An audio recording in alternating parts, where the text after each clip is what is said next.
সুপ্রিয় শিক্ষার্থীবৃন্দ, আসসালামু আলাইকুম। তোমরা যে যেখানে আছো আশা করি নিরাপদে আছো, সুস্থ আছো। তোমাদের আইসিটি ক্লাস নিয়ে আজকে আবার আমি হাজির হয়েছি। চলো তাহলে ক্লাস শুরু করা যাক।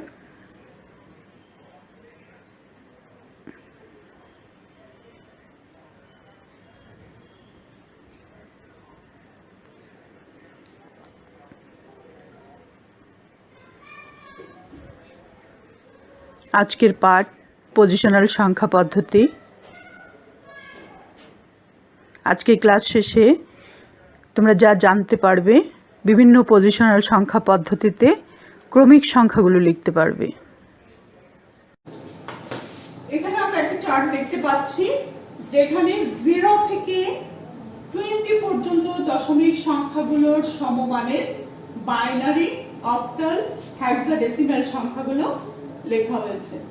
আমরা একটু চার্টটা খেয়াল করি। দশমিক সংখ্যায় আমরা 0 থেকে 9 লেখার পর আমরা স্টার্ট করেছি 1 এর পাশে 0 থেকে 9 দিয়ে।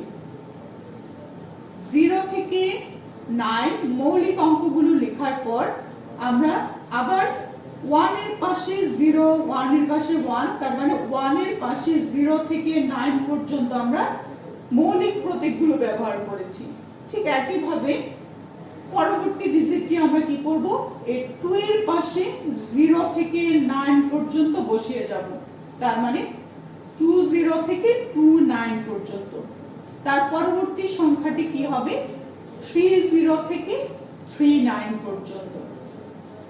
তারপরে সংখ্যা 39 এর পরে আমরা 40 থেকে 49 পর্যন্ত লিখব।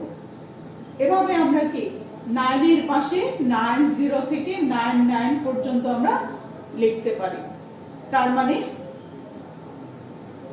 একটি ডিজিট দিয়ে আমরা সর্বোচ্চ 9 পর্যন্ত লিখতে পারছি। দশমিক সংখ্যা পদ্ধতিতে একটি ডিজিট দিয়ে 0 থেকে 9 পর্যন্ত লিখতে পারছি।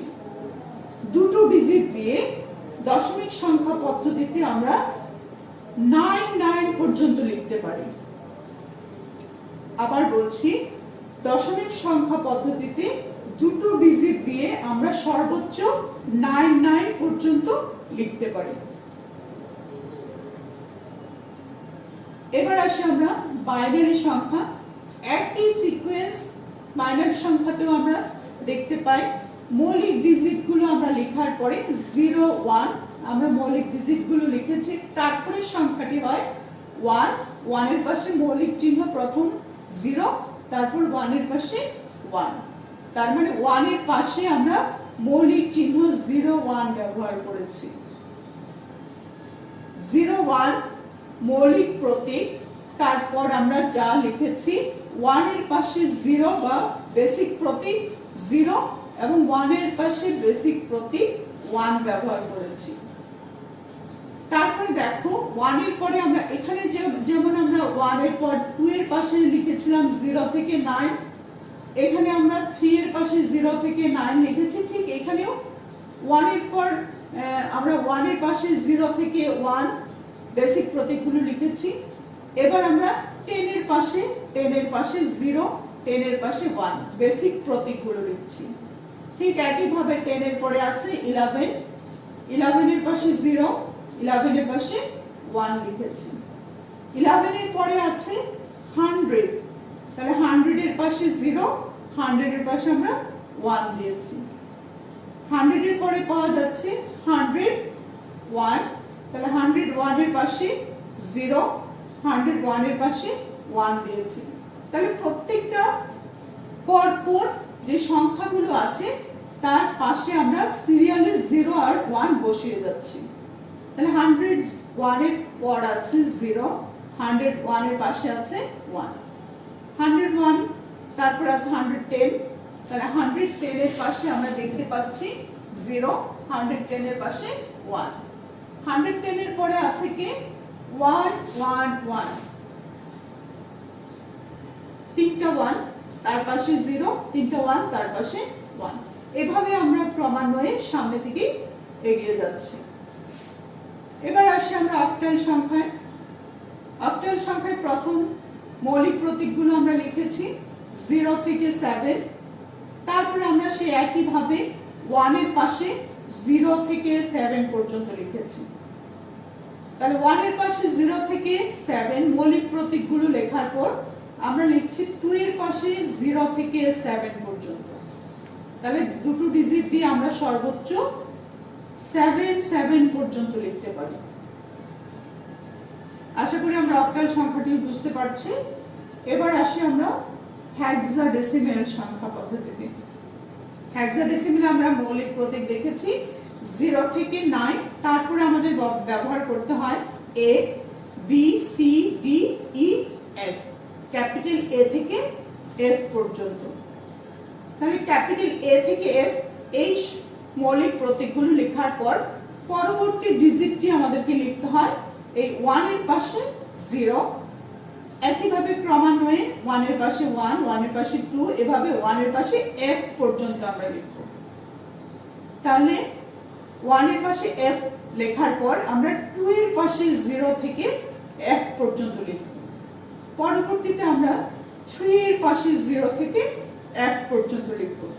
এভাবে আমরা প্রত্যেকটা মৌলিক প্রতীকের পাশে 0 থেকে F পর্যন্ত বসাবো এবং লাস্ট আমরা F এর পাশে 0 থেকে F পর্যন্ত বসাবো।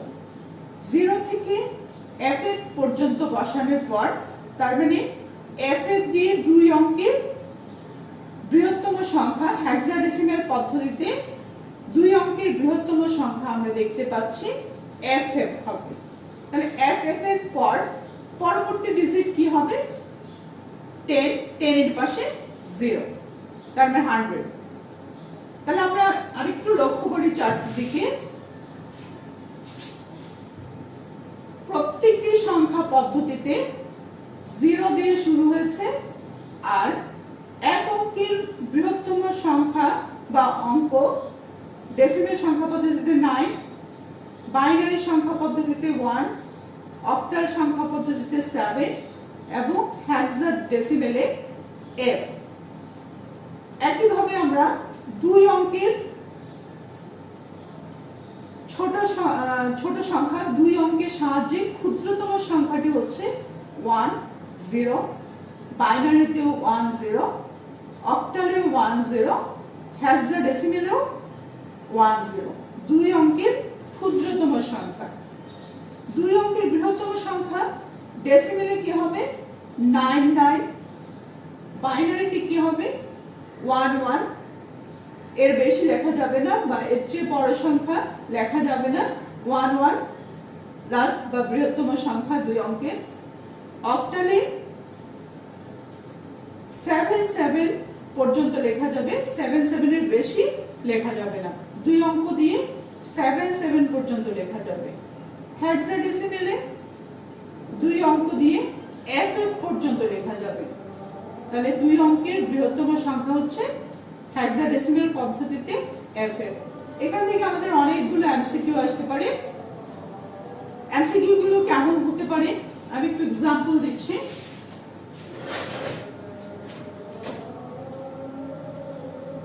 আমাদের এরকম প্রশ্ন থাকতে পারে E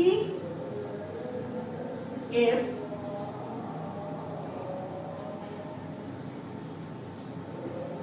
এর পরবর্তী সংখ্যাটি কত? তাহলে এর পরবর্তী সংখ্যাটি আমরা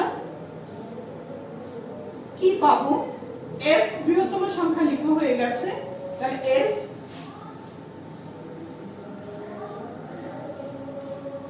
এবং E এর পরবর্তী যে ডিজিট সেটা হচ্ছে F।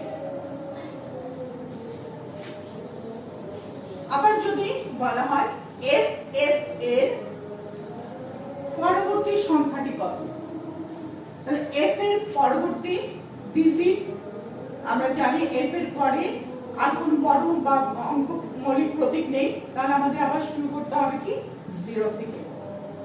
ঠিক একইভাবে এই F এর পরবর্তীতে যে সংখ্যাটি বা প্রতীক ব্যবহার করতে হয় সেটা 0। তার মানে এটা দেখো, এটা হচ্ছে 2 অঙ্কের বৃহত্তম সংখ্যা।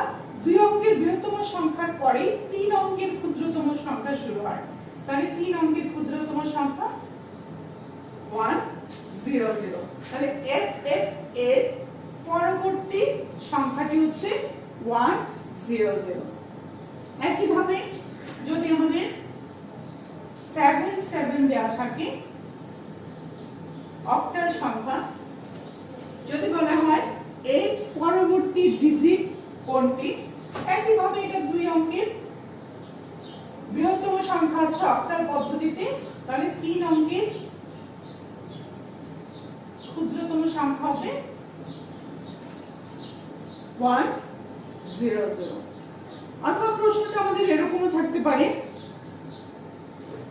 আমরা এটা মুছে ফেলি,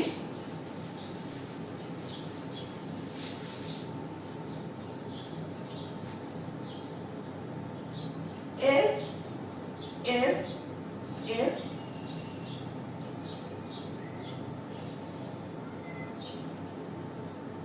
প্রশ্নটা আমরা এভাবে না লিখে এভাবে লিখছি 1 0 0 0 হেক্সাডেসিমেল সংখ্যা। এই হেক্সাডেসিমেল সংখ্যার পূর্ববর্তী সংখ্যাটি কত? 1 0 0 0 আমরা দেখতে পাচ্ছি 4 অঙ্কের বৃহত্তম সংখ্যা, এটা একটি হেক্সাডেসিমেল সংখ্যা।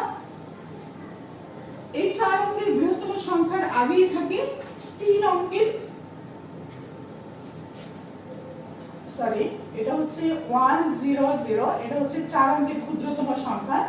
এই 4 অঙ্কের ক্ষুদ্রতম সংখ্যার উপরেই থাকবে 3 অঙ্কের বৃহত্তম সংখ্যা। তাহলে 3 অঙ্কের বৃহত্তম সংখ্যা আমরা F দিয়ে লিখতে পারি, তাহলে F F F এটা হচ্ছে এই সংখ্যাটির পূর্ববর্তী সংখ্যা, বা এটি বৃহত্তম সংখ্যা, ক্ষুদ্রতম সংখ্যা 4 অঙ্কের হেক্সাডেসিমেলে, এটি 3 অঙ্কের বৃহত্তম সংখ্যা। আশা করি আমরা চারটি বুঝতে পেরেছি। তাহলে এবার আমরা ভাষায়, আমরা এখানে 0 থেকে 20 পর্যন্ত দেখিয়েছি, আমরা 0 থেকে 50 পর্যন্ত লিখি, ভাষায় আমরা প্র্যাকটিস করি। তাহলে পরবর্তী স্লাইডে চলে যাই আমরা।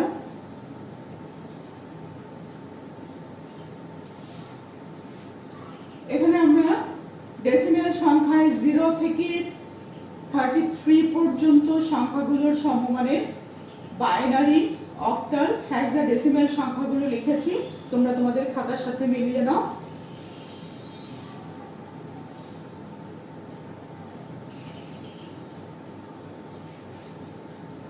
এবার আসো আমরা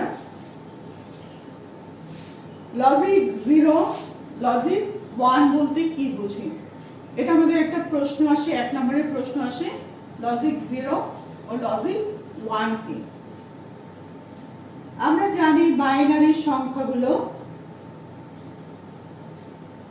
0 1 দিয়ে প্রকাশ করা হয়। আর আমাদের এখানে দেখো যে ইলেকট্রিক সিগন্যালকে আমরা যদি গ্রাফে আকারে প্রকাশ করি বা তরঙ্গ আকারে প্রকাশ করি, এটা হচ্ছে একটা ডিজিটাল সিগন্যাল। তাহলে আমার এখানে যখন ভোল্টেজ থাকবে না, তার মানে 0, ভোল্টেজ নেই, তাহলে আমার গ্রাফে এখানে আমরা দাগটা দেখতে পাচ্ছি 0-তে। পরবর্তী সময়ে আমরা যদি এটা সুইচ অন করি, আমার ভোল্টেজ 5 ভোল্টে চলে গেল, এটাকে আমরা 1 দ্বারা প্রকাশ করছি। তাহলে গ্রাফে আমরা দেখতে পাচ্ছি এই সময়টা 1, আবার যখন আমরা সুইচ অফ করলাম চলে গেল 0-তে, তাহলে এই সময়টা পর্যন্ত আমাদের 0। আবার যখন সুইচ অন করা বা সিগন্যাল পাচ্ছে, ভোল্টেজ পাচ্ছে, 5 ভোল্টে উঠে গেল, তাহলে এটা 5 ভোল্ট, এটা 1। আবার যখন আমরা সুইচ অফ করি বা সিগন্যাল চলে গেল, তাহলে সেটা 0-তে নেমে গেল। তার মানে 0 যখন অবস্থা তখন সেটা অফ অবস্থা, যখন ভোল্টেজ আছে বা 1 সেটাকে বলা হচ্ছে অন অবস্থা। তাহলে ইলেকট্রনিক যন্ত্র বা কম্পিউটার দুটো অবস্থা সহজেই বুঝতে পারে। একটা হলো লজিক লেভেল 0, যেটাকে আমরা অফ বলতে পারি, লো বলতে পারি, ফলস বলতে পারি অথবা নো বলতে পারি। লজিক লেভেল 1, যেটাকে আমরা অন বলতে পারি, হাই বলতে পারি, ট্রু বলতে পারি অথবা ইয়েস দ্বারাও প্রকাশ করতে পারি। সাধারণত 0 থেকে প্লাস 0.8 ভোল্ট পর্যন্ত লেভেলকে বলা হয় লজিক 0 এবং প্লাস 2 ভোল্ট থেকে প্লাস 5 ভোল্ট পর্যন্ত লেভেলকে বলা হয় লজিক 1। তাহলে আমরা দেখতে পাচ্ছি লজিক 0 কাকে বলে। 0 থেকে প্লাস 0.8 ভোল্ট পর্যন্ত লেভেলকে বলা হয় লজিক 0 এবং প্লাস 2 ভোল্ট থেকে প্লাস 5 ভোল্ট পর্যন্ত লেভেলকে বলা হয় লজিক 1। ডিজিটাল ইলেকট্রনিক্সে প্লাস 0.8 ভোল্ট থেকে প্লাস 2.0 ভোল্ট এই লেভেলকে সংজ্ঞায়িত করা যায় না, তাই একে ব্যবহার করা হয় না। চিত্রে আমরা বিদ্যুৎ তরঙ্গ দেখতে পাচ্ছি। এখানে 0 ভোল্ট দ্বারা লজিক 0 এবং 5 ভোল্ট দ্বারা লজিক 1 নির্দেশ করা হচ্ছে। তাহলে আমরা লজিক 0 এবং লজিক 1 এই প্রশ্নটির অ্যান্সার আমরা লিখতে পারি। 0 থেকে প্লাস 0.8 ভোল্ট পর্যন্ত লেভেলকে বলা হয় লজিক 0 এবং প্লাস 2 ভোল্ট থেকে প্লাস 5 ভোল্ট পর্যন্ত লেভেলকে বলা হয় লজিক 1। পাশে আমরা এরকম একটি ডিজিটাল সংকেত দিয়ে দিতে পারি। আশা করি আমরা এই প্রশ্নের উত্তরটি আমরা বুঝতে পেরেছি। কম্পিউটারে বাইনারি এই প্রশ্নটা আমাদের প্রায় আসে 2 নম্বরের প্রশ্নে খতে। কম্পিউটারে বাইনারি সংখ্যা পদ্ধতি ব্যবহারের সুবিধা বা কারণ। বাইনারি পদ্ধতিতে দুটো বিট 0 এবং 1 কে ইলেকট্রনিক যন্ত্রে সহজেই সিগন্যাল আকারে ব্যবহার করা যায়। কম্পিউটারে ইলেকট্রনিক সিগন্যালের সাহায্যে বাইনারি বিট 0 এবং 1 কে বিদ্যুতের উপস্থিতি বা বিদ্যুতের অনুপস্থিতি দ্বারা যথাক্রমে প্রকাশ করা যায়। ইলেকট্রনিক যন্ত্রাংশ বাইনারি মোডে কাজ করে, যেমন একটি ম্যাগনেটিক কোরে ক্লকওয়াইজ এবং অ্যান্টি ক্লকওয়াইজ হতে পারে, যা বাইনারি বিট 1 এবং 0 দ্বারা প্রকাশ করা সম্ভব। বাইনারি সিস্টেমে দুটো অবস্থায় থাকায় সার্কিট ডিজাইন করা সহজ হয়। তাহলে 2 নম্বরের প্রশ্নের অ্যান্সারে আমরা এই কথাগুলো লিখতে পারি। কম্পিউটারে বাইনারি সংখ্যা পদ্ধতি ব্যবহারের সুবিধা। সুপ্রিয় শিক্ষার্থী, আজকের ক্লাস আমরা এখানে শেষ করছি। আগামী ক্লাস দেখার আমন্ত্রণ জানিয়ে বিদায় নিচ্ছি। আল্লাহ হাফিজ।